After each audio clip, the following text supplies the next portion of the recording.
ഗൃഹസന്ദർശന പരിപാടിക്ക് മാർഗരേഖയുമായി CPIM. തദ്ദേശ തെരഞ്ഞെടുപ്പുമായി ബന്ധപ്പെട്ട കാര്യങ്ങളിൽ നിന്ന് ചർച്ച ആരംഭിക്കണം. CPIM മുസ്ലിം വിരുദ്ധ സമീപനമല്ല സ്വീകരിക്കുന്നത് എന്ന് വ്യക്തമാക്കണം. ശബരിമല സ്വർണ്ണക്കൊള്ള സംബന്ധിച്ചും വിശദീകരണം നൽകാനാണ് നിർദ്ദേശം. ശ്രീജിത്ത് തിരുവനന്തപുരത്ത് നിന്ന് ഇപ്പോൾ ചേരുന്ന വിവരങ്ങളുമായി. ശ്രീജിത്ത്, അതായത് ഇപ്പോൾ ഈ ചൂണ്ടിക്കാണിച്ച വിഷയങ്ങളിലൊക്കെയാണ് വീഴ്ച പറ്റിയത് എന്നാണോ CPIMന്റെ വിലയിരുത്തൽ? ശ്രീജിത്ത്,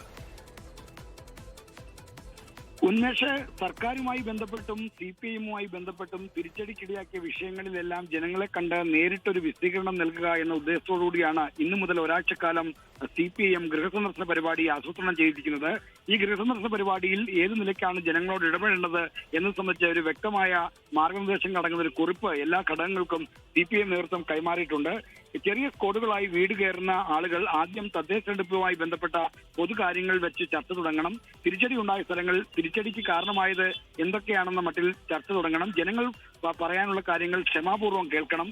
ജനങ്ങൾ പറയുന്ന കാര്യങ്ങൾ ചിലപ്പോൾ തെറ്റായ കാര്യങ്ങളായിരിക്കും.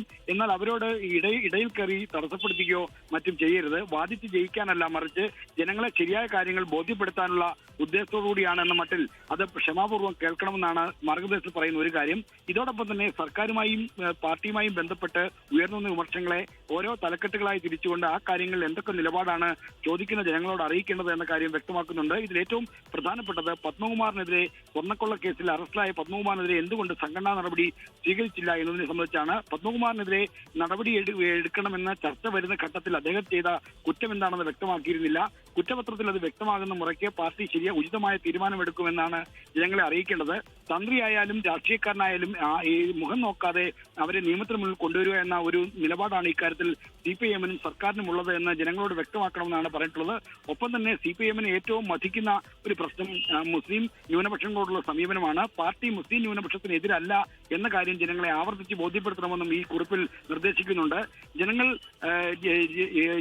മുസ്ലിം സമുദായത്തെ ഏതെങ്കിലും തീവ്രവാദ സ്വഭാവമുള്ളവരെയോ ഏതെങ്കിലും നേതാക്കളെയോ വിമർശിക്കുമ്പോൾ അതിന്റെ അർത്ഥം ഒരു സമുദായത്തിനെതിരെയല്ല, ഒരു മതത്തിനെതിരെയല്ല തങ്ങളുടെ വിമർശനം എന്ന കാര്യം വ്യക്തമാക്കണമെന്നാണ് ഈ കുറിപ്പിൽ പറയുന്നത്. ശരി, ശ്രീജിത്താണ് തിരുവനന്തപുരത്ത് നിന്ന് വിശദാംശങ്ങൾ നൽകിയത്. ലോകത്തെവിടെയായാലും ഏത് സമയത്തും 24 വാർത്തകളും ഓഗ്മെന്റഡ് റിയാലിറ്റി പാക്കേജുകളും എക്സ്പ്ലെയിനറുകളും വിശദമായി കാണാൻ ഞങ്ങളുടെ YouTube ചാനൽ നിങ്ങൾക്ക് സബ്സ്ക്രൈബ് ചെയ്യാം.